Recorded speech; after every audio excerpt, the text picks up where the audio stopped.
आज हम आपको एक ऐसे मामले के बारे में आसान भाषा में समझा रहे हैं जो सिर्फ एक मंदिर तक सीमित नहीं है, बल्कि पूरे देश में धर्म, महिलाओं के अधिकार और संविधान के बीच संतुलन तय कर सकता है। ये मामला है सबरीमाला मंदिर का।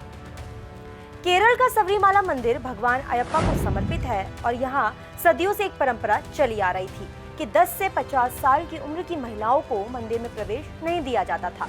इसकी वजह भगवान अयप्पा का नैष्ठिक ब्रह्मचारी यानी आजीवन ब्रह्मचारी माना जाना था। लेकिन साल 2018 में सुप्रीम कोर्ट ने एक बड़ा फैसला सुनाया। कोर्ट ने कहा, आस्था के नाम पर महिलाओं के साथ भेदभाव नहीं किया जा सकता और हर उम्र की महिलाओं को मंदिर में प्रवेश की अनुमति दे दी। कोर्ट का साफ कहना था कि भगवान के दरबार में सब बराबर हैं। लेकिन इसके बाद देश में दो तरह की राय सामने आई।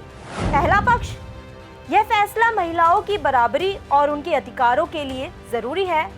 दूसरे पक्ष ने कहा, कोर्ट को सदियों पुरानी धार्मिक परंपराओं में दखल नहीं देना चाहिए। इसी को लेकर सुप्रीम कोर्ट ने इस फैसले के खिलाफ पुनर्विचार याचिकाएं दाखिल की गईं। अब यहाँ से मामला और बढ़ गया। कोर्ट ने देखा कि सिर्फ सबरीमाला ही नहीं, ऐसे और भी मुद्दे हैं। जैसे, क्या मुस्लिम महिलाओं को हर मस्जिद में जाने का अधिकार है? क्या पारसी महिलाओं को शादी के बाद भी फायर टेंपल जा सकती हैं?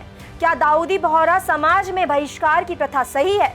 यानी सवाल सिर्फ एक मंदिर का नहीं रहा, बल्कि सवाल बन गया, धर्म बड़ा या संविधान, परंपरा बड़ी या बराबरी का अधिकार।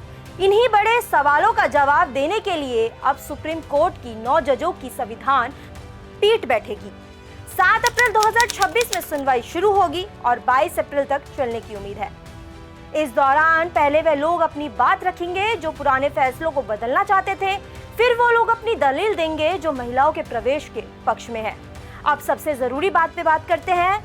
यह 9 जजों की बेंच क्या तय करेगी? यह तय होगा कि धर्म की आजादी की सीमा क्या होगी।